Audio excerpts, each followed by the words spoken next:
What's up, Centennial? Thanks for tuning into The Rise. Now, before we start, here's some important announcements. Students and staff, if you are on promising anything to Wi-Fi, these might be the following reasons: using a VPN, such as UltraSurf, trying to access copyrighted materials, downloading unauthorized software to access blocked sites, and other violations of the Student Code of Conduct. Starting October 1st, all accounts will be unblocked. Further violations will result in having your accounts blocked once again. Attention all fine arts students, please turn in your applications for the Triam Music Society by October 4th. If you have any questions, please see Mrs. Burney or Mr. Ehrlich. Now, before we kick off The Rise, there's one more announcement. Students, if you have any spare aluminum can tabs, please drop them off at H53 to help Anchor Club. Now remember, Centennial, rise up.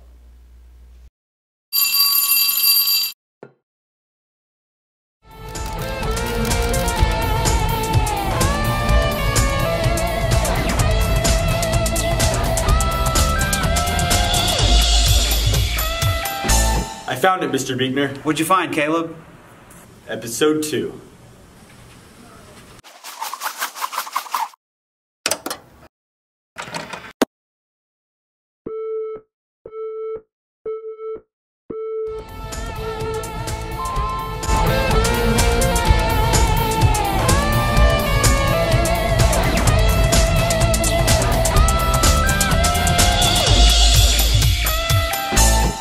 Hey Centennial, welcome to another episode of The Rise. I'm your host, Grant Blevins. This month, our AV3s and 4s have been working very hard to bring you many different inside stories on different businesses and clubs around the Roswell area. Let's dive into our first segment on St. Andrews Rowing, produced by Molly Heiser.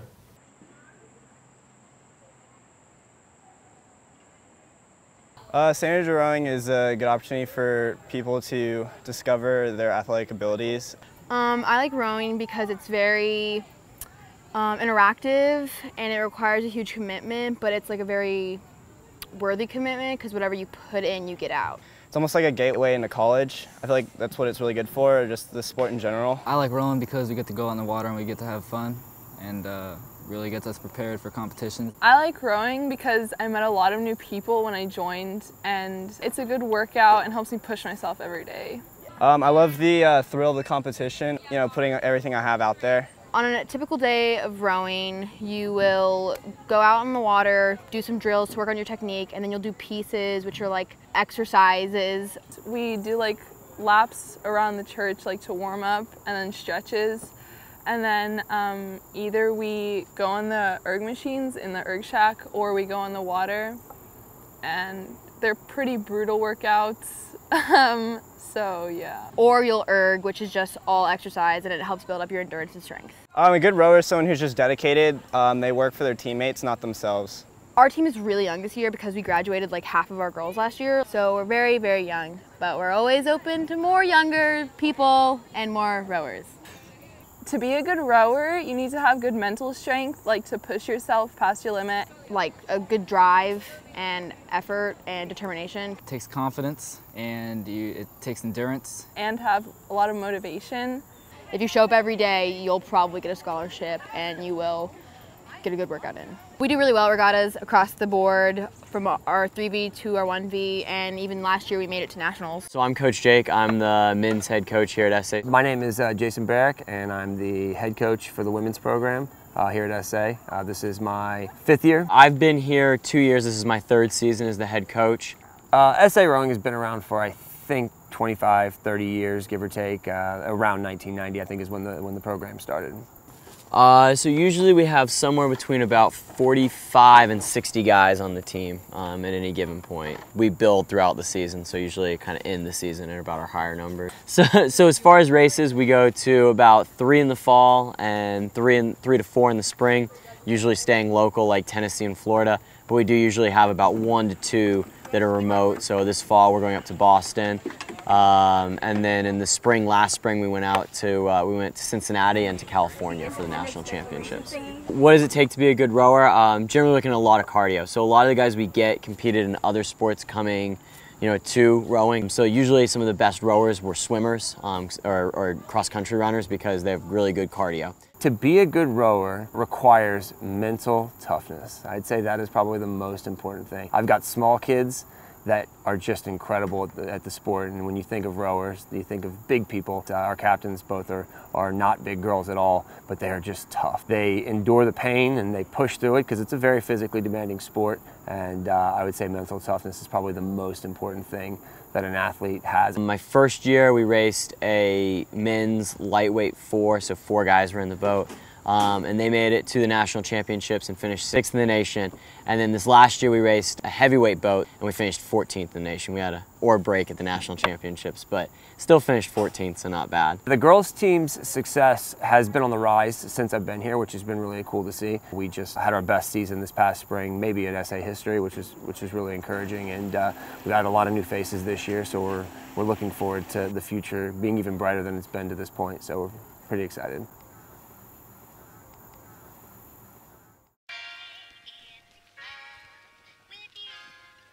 And it goes a little something like you all summer and after I'll keep you all summer and after I'll keep you all summer and after I'll keep you all summer and after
In historic Roswell, there are many different restaurants and eateries, one of which is Crazy Love Coffee House. Let's get more on the story produced by Anna Townsend.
In March, many of our AV Tech students will be traveling to Seattle for STN, which is a high school student film and broadcast competition. Let's take a look at some of the things they'll be seeing while they're there.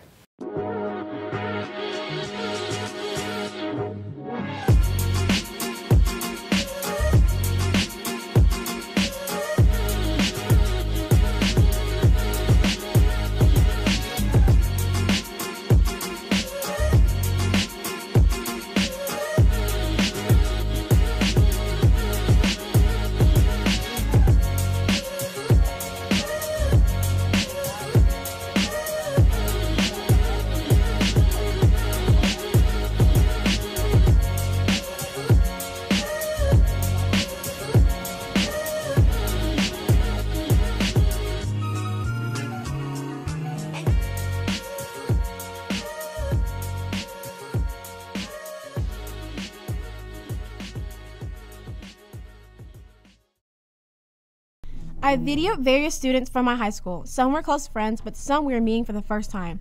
I set up my camera and explained to them that I was just taking a video for a project, but I told them they're beautiful instead. The message I want to get across is that it's not about how people react to being called beautiful, but how others can take the time to bring some positivity into someone else's life. I have to film something I find beautiful.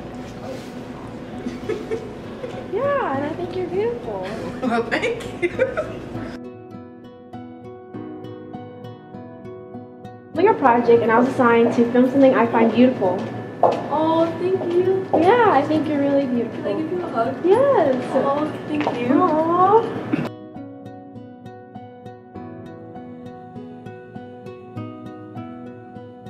Aww. Yeah, that's so it. nice. Oh, stop. Okay.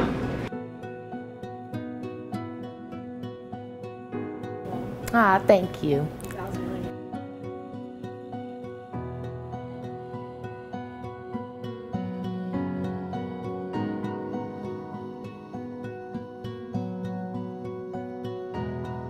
Film something I find beautiful. Oh, thank you. Yeah. Oh, you're welcome.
Hey there, my name is Max and this is my segment. And in my segment, we're going to be looking at really great things that I found on the internet. Today, we have Flex Tape Clear. And here to tell us all about it, the god of tape, Phil Swift.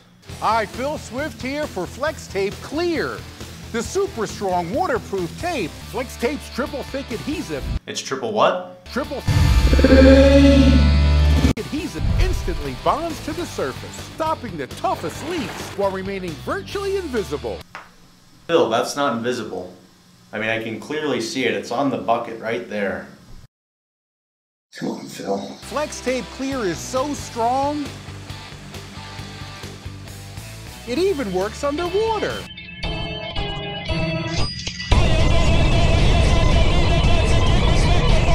Flex Tape Clear is perfect for emergency auto repairs, boats, campers. To show you the power of Flex Tape Clear, I cut a giant hole in another boat and repaired it with only Flex Tape Clear.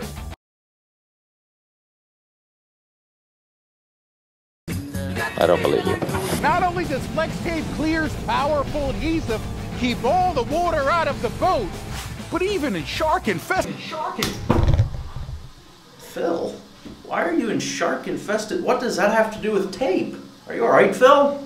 It's a super strong water... Hold up, time out. This says that no sharks were harmed in the filming of this commercial. Does it say anything about Phil?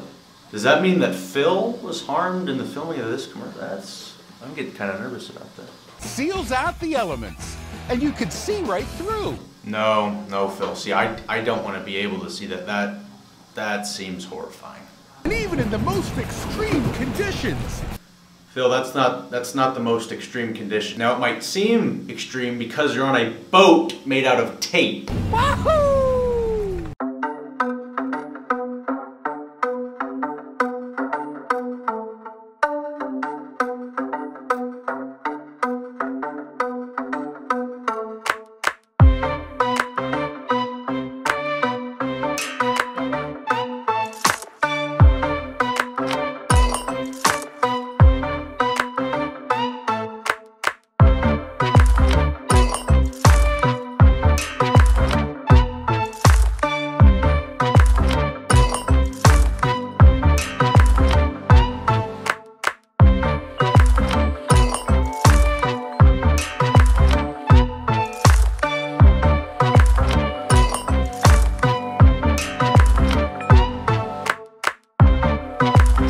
You've been swept.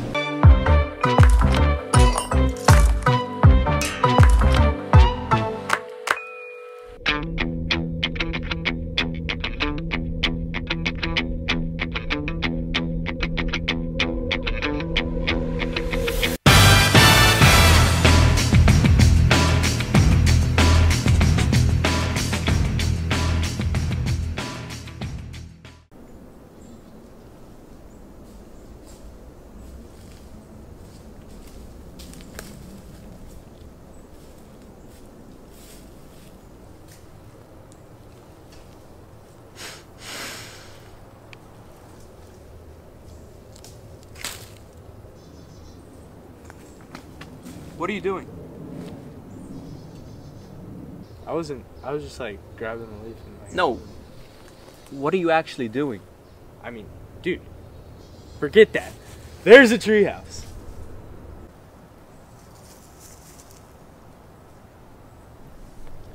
You know, I really never did notice that. Hey, get off my property. I'm gonna call the cops if you don't get off my property.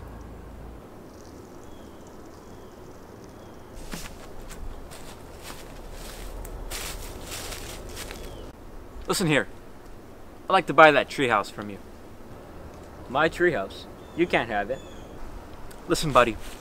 I don't know who you think you are, but I got an offer you can't refuse. Listen. I give you a hall pass for that treehouse. Do we have a deal? Deal. Wiley! What?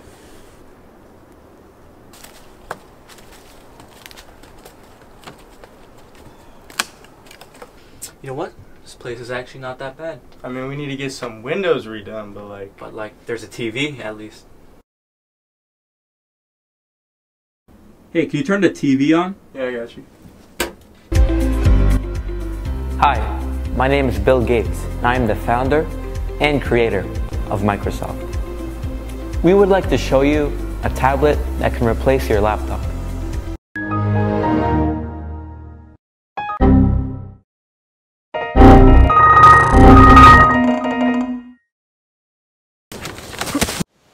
Please, be nice. Whether you're a freshman, senior, or in between, high school is different for all of us. Let's take a look at some different takes on a high school experience.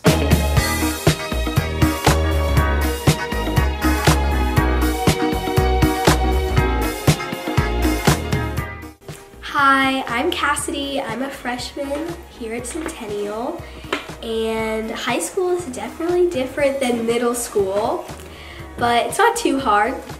Classes are relatively easy.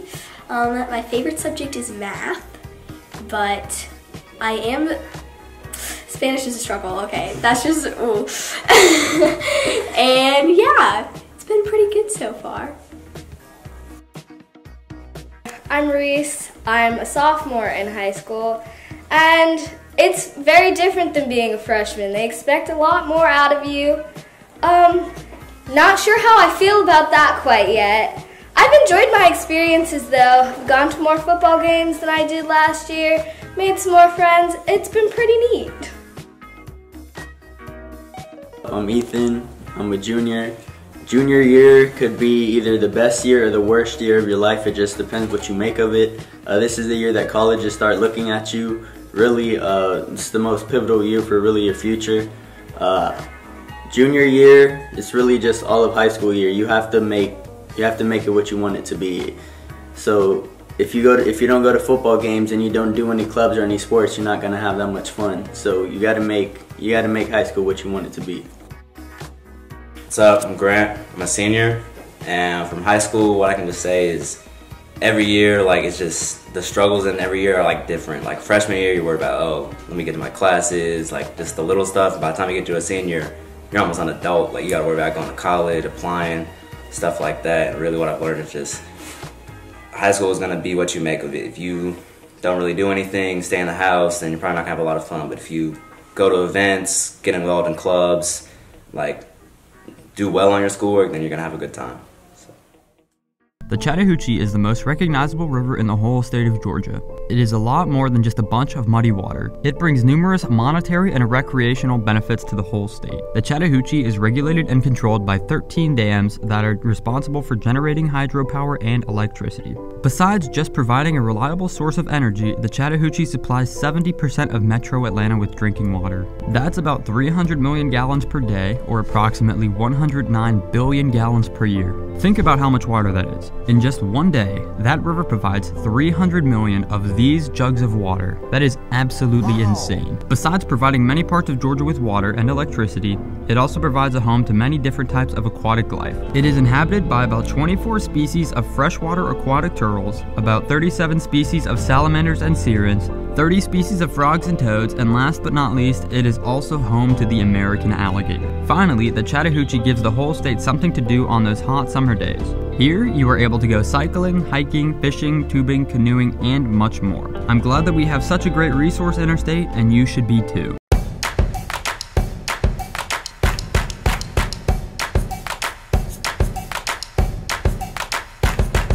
Best part about it is just being able to work as a group and do things together and work towards a common goal.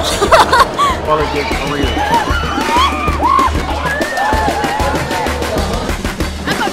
Coach.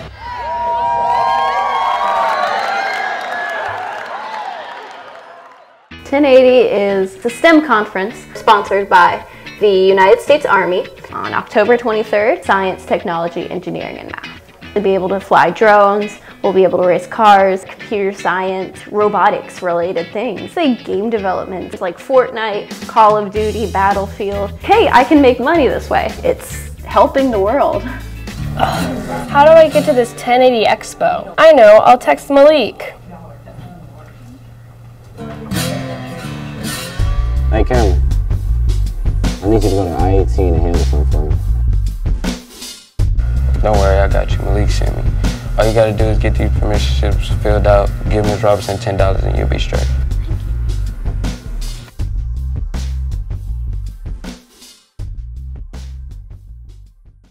Hey, my name's Dawson. I'm a senior here at Centennial, and we went out fishing yesterday, and while we were fishing we had some interesting things happen. I know as we were fishing, our line got caught and we had to yank the line out of the, there was a log in the river, and when we yanked it, we had our fishing hook rip off, and obviously the bait got taken with it too. I really like fishing because it's really relaxing and you get to spend time on the river, and I definitely love water. I'm always near water, whether it's at the beach, the lake, or the river. Fishing is one of those things that I like to try to get done like every weekend. I like to go with my friends. It's really nice to catch up with everyone and really just hang out and have a great time. Even if we don't catch anything, like I know yesterday we didn't catch anything, but it was still really fun because I got to catch up with some of my friends. So here in Georgia, we do have this rule, and actually there's a few signs by the Chattahoochee River, and it says limit your kills. The type of fishing that I do, we do catch and releases. So if we catch a fish, we just throw it back. It's not really so much for sport, but it's definitely more fun to do it that way. I think the hardest part about going fishing is I'm always so anxious to catch a fish, and I always want to catch the largest fish, so that waiting period where you're waiting to catch a fish is always the worst part, because you're like, oh come on, let me get a fish, but you just don't know. That's why it's called fishing and not catching, but yeah, it's always the wait that takes forever.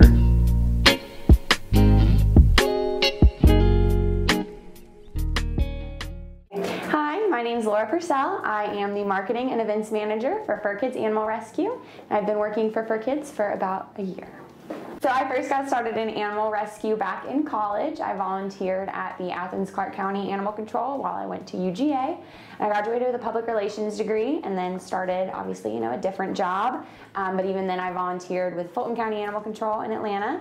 So I've always been involved in the rescue community, and after a couple years at a different job, I decided that I wanted to work full-time in animal welfare and animal rescue. So I saw this position with Fur Kids, which was putting my degree together with my passion for the animals, and so I applied, got the job, and now I've been here for about a year. So the coolest part about my job as the event manager is that I get to do all of our different community events. So each weekend we have different events where we take the dogs out to restaurants, breweries, we've done puppy yoga.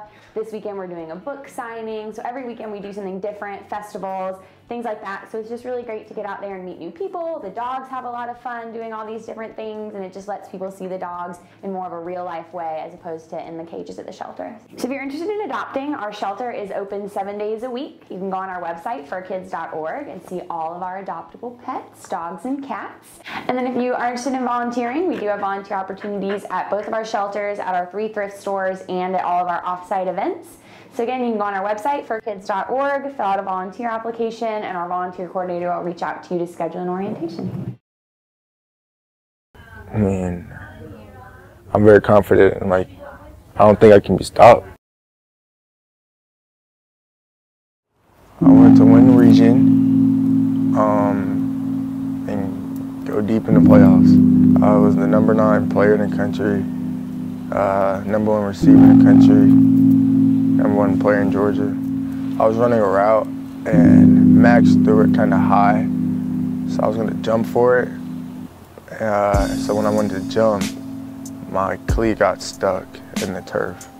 So then when I turned, it just tore. And our trainer, Yo, he came out, and I saw my dad. And I just didn't want to look. I just wanted to get up and start walking, but they just told me to calm down. But I already knew something was bad because I heard it pop that next Wednesday. I went in surgery. And surgery was fun, I guess. It was quite interesting, very cold. But when I woke up, I was in a place I started, but it wasn't as cold. And my dad was sitting there, and my knee was like huge. And I still had stuff in my arm.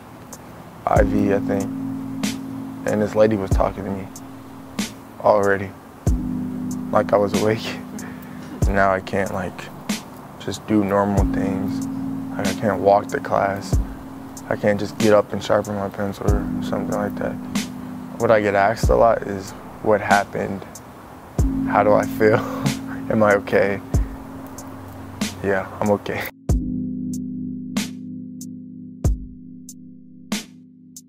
Next season?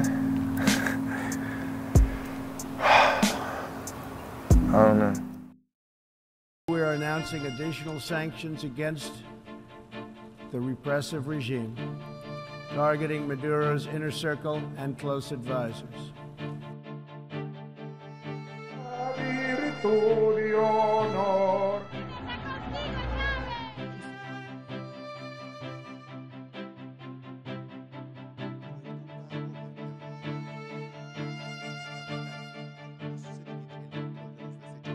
Chávez.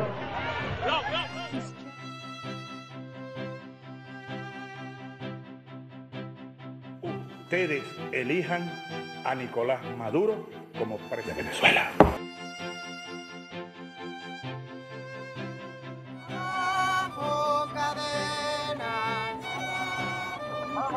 Policía está reprimiendo al pueblo. Hay que protegerse. ¡Pueblo! Un pueblo informado. Defendiendo a una dictadura.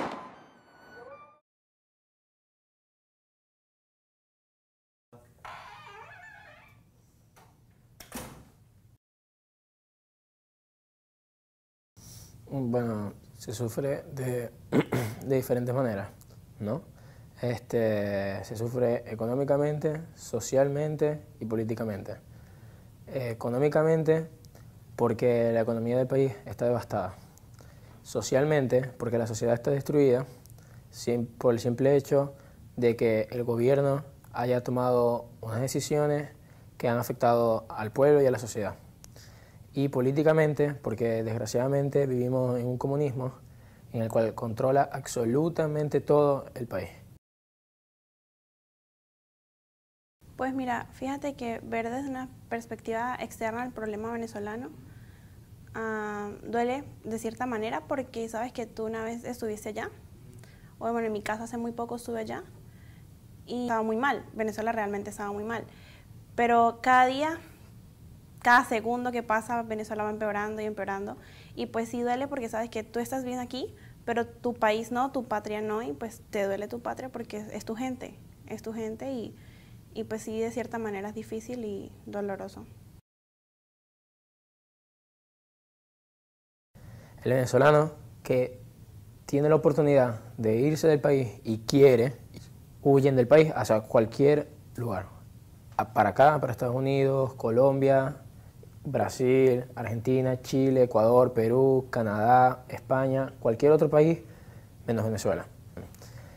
Y las personas que no tienen los recursos para afrontar esta situación, para poder subsistir, para poder sobrevivir, tienen que hacer cualquier actividad para conseguir comida, para conseguir dinero, para conseguir qué comprarles a sus hijos, para todo ese tipo de cosas, tienen que hacer cualquier actividad, prostituirse, revender alimentos, hacen muchos tipos de cosas que no siempre son legales para poder sobrevivir. Sí, yo creo que la esperanza es lo último que se pierde. Muchos venezolanos podrán decir que perdieron la esperanza de un todo, pero muy en el fondo saben que no es así. Que todavía queda ese rayito, ¿sabes? O sea, ese poquito de esperanza de que Venezuela va a cambiar.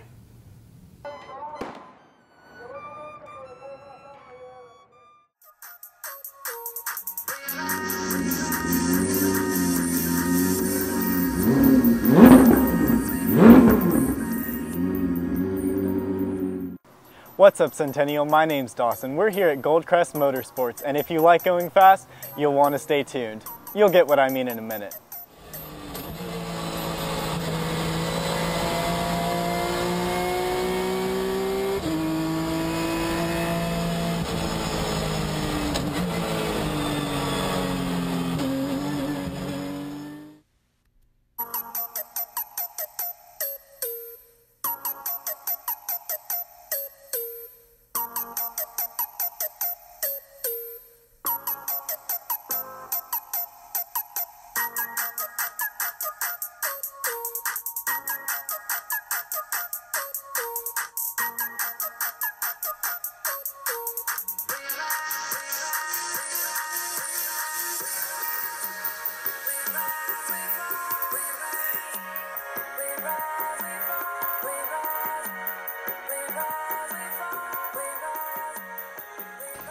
I'm Bob Sanderson. My name's Steve Cosgrove. And then we do and we own Gold. No, I'm just kidding. I'm Bob Sanderson. My name's Steve Cosgrove. We own Goldcrest Motorsports. When I was in high school, I owned a 914 Porsche. I just had love for Porsche from a young age, and that's where I started. I started working on German cars in high school. Started with a small German shop working primarily on Mercedes, and as time went on, started working on a lot of Porsche. Bob and I met, I think it was back in 1991, in a small shop over in Chambly, and we've pretty much been working together, whether it was on a race team or another independent shop, to opening up Goldcrest Motorsports, which we've been open for 7 years now, I believe, and we are Porsche only specific shop, anything from street cars to full pro racing. If it's Porsche, we do it. Well, we communicate with our customers, whether it be by the phone or when they come in, as much as we can. We on some of these older Porsches, being we're the older guys around here, we'll work on those cars. Actually, we'll work on any of the cars. We do a little help with our service manager on scheduling work. And when we have races going on, we go to the track, and we actually will take a car ourselves and work on that car for the weekend.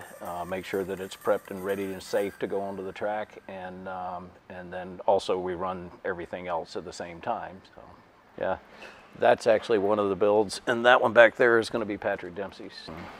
Probably the most memorable for me is, because I just finished it, was a 1987 Carrera that we took and turned it into an E-Class race car for PCA. And it went all the way down to a bare tub. We had the whole car dipped and all the undercoating taken off, and completely rebuilt the car and did all of it in about 6 to 8 weeks. And the car just ran Targa Newfoundland up in Canada. It was a beautiful build. Yeah, car was beautiful. I guess mine was Jack Baldwin's World Challenge car. That car was a Cayman, and ended up being probably the most developed Cayman in the world as far as a race car, and it raced in World Challenge for 2 years and did really well. That's my favorite build. Rally cars, just as Porsche back in the 80s, they were building some rally cars that they do like Paris-Dakar race. They would raise the car up. It would have motor type tires on it. It would and do some engine performance work. One of our customers, and actually used to be a race car driver with us, he wanted to retire from racing and he wanted something to do. He came up with this idea of, basically, he manages a project, and what we do is we'll do the suspension and engine and the electrical work on the cars, get them ready. There's another person that does the body work and interior work, but they've been really cool cars, a lot of fun. We're building number 15 now, which is actually for Patrick Dempsey.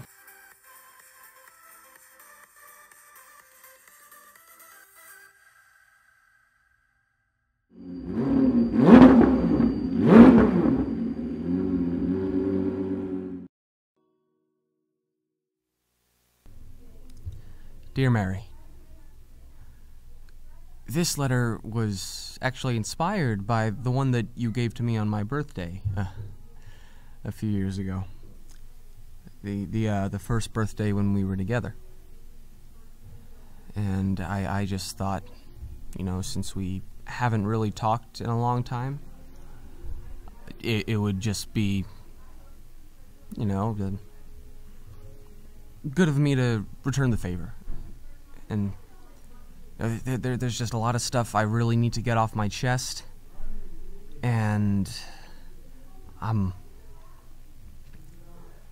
just really hoping that you'll like it. No, that's no good. Okay, let's try that again. Dear Mary,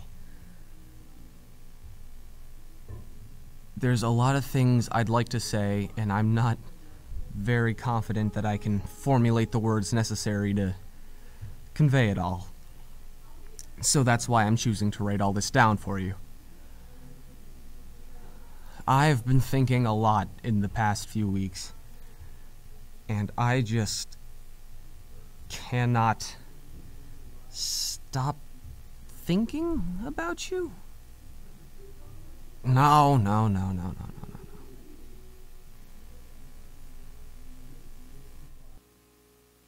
Dear Mary, if only you knew all the things that I wanted to say. There's some feeling deep inside me that tells me that you might know all this already. You might know what I'm trying to say. But if you don't already know what I'm trying to say, then here it is, best as I can do it. I love you.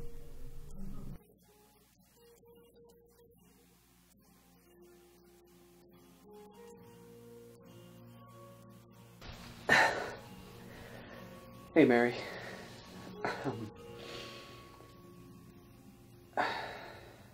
Yeah, I'm just calling you because there's just some things I have to say. First of all, I guess I'll just get it out of the way. I'm sorry.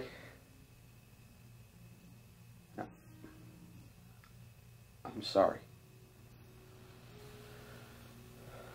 I'm sorry for what I did. For breaking your heart, I guess.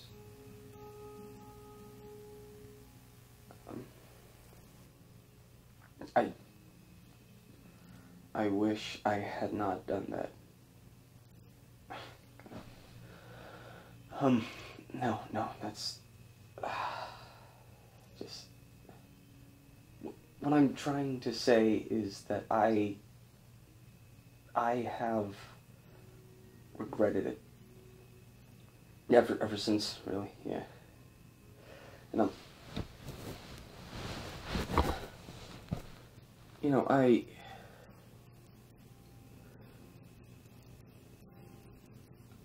don't want you to think that it meant nothing to me, you know? Like, it wasn't just something that happened and then it's over now. No, it was important to me, and you're important to me. And I want you to know that. And I want you to know that I am so glad that you're happy and that you're still smiling and that you're still going and doing all these really, really cool things.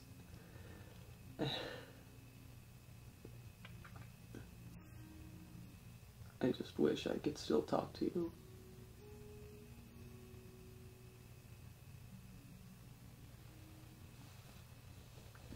I wish I could still, you know, make you laugh and have those long conversations we used to have.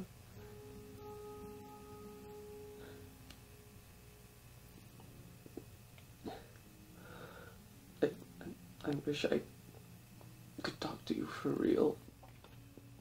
I wish I wasn't so scared, but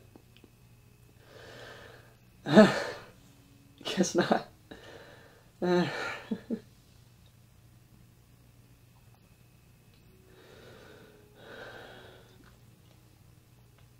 just want to hear your voice again.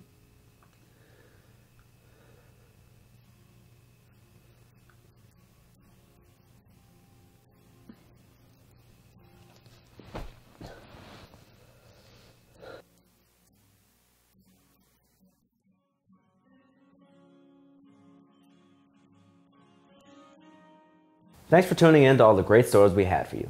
Next week, The Loft is going to be back. So until next month, I'm Grant Blevins, and you've been watching The Rise. Boop,